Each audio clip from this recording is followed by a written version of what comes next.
Hapa tulipo ni daraja la Kigongo Busisi, linaunganisha wilaya mbili, wilaya ya Sengerema na wilaya ya Misungwi katika mkoa wa Mwanza. Mradi wetu mpaka leo umefika 99%. Ni mradi mkubwa ambao umetekelezwa na serikali ya Jamhuri ya Muungano wa Tanzania kwa ajili ya kutoa suluhisho la usafiri kwa wakazi wa kanda ya Ziwa.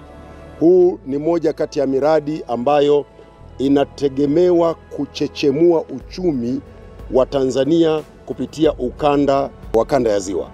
Na ukanda huu una uchumi mkubwa ambao unahusisha nchi majirani nyingi.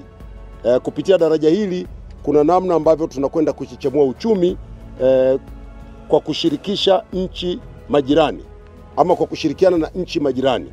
Kupitia daraja hili tunapata kiungo cha usafiri na nchi za Burundi, Rwanda, Kongo, hata kwenda Uganda kupitia kwenye daraja hili.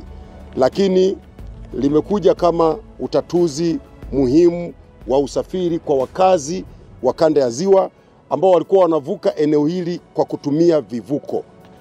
Walikuwa wanapoteza zaidi ya saa 4 kwenye kivuko wanasubiri kuvuka. Serikali imeamua kuwekeza hapa. Fedha zitakazotumika hapa ni zaidi ya bilioni 700 mpaka kukamilika.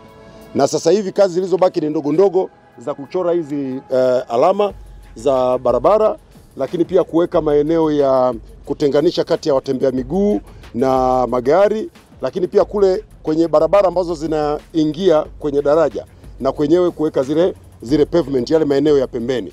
Lakini kwa sehemu kubwa daraja limekamilika. Kinachosubiriwa sasa ni Mheshimiwa Rais kuja kufanya uzinduzi rasmi wa daraja. Ni jambo kubwa la neema. Nimeona niwalete hapa waandishi wa habari ili muone kazi kubwa iliyofanywa na serikali ya uwekezaji mkubwa wa daraja kubwa Afrika Mashariki na Kati.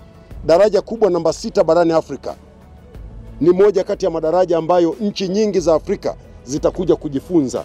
Hapa ni kama vile tumeunganisha kisiwa na kisiwa ni kupitia daraja hili. Kwa hiyo ni jambo kubwa. Naomba taarifa hii wafikie vizuri wa Tanzania na niwapongeze sana wakazi wa kanda ya Ziwa. Wamepata usuluhisho wa muda mrefu.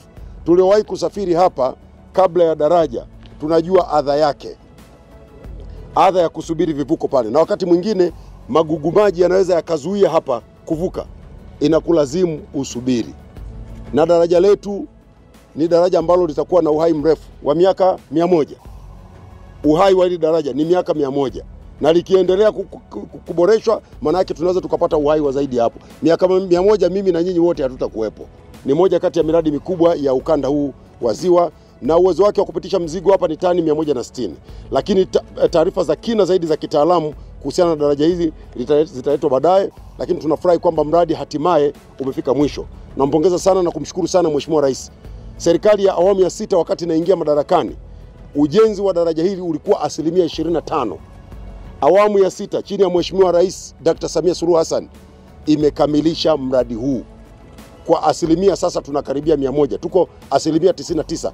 Actually asilimia 1 iliyobaki ni ya kwa ajili ya hizo kazi ndogo ndogo nilizozisema. Lakini kimsingi ujenzi wa daraja hili umekamilika. Hapa kinasubiriwa kibendera tu. Wakati wowote waziri wetu wa ujenzi aje apeperushe kibendera, pengine katikati ya mwezi huu watu waanze kupita kwenye hili daraja wakati tunasubiri tukio kubwa la uzinduzi wa daraja.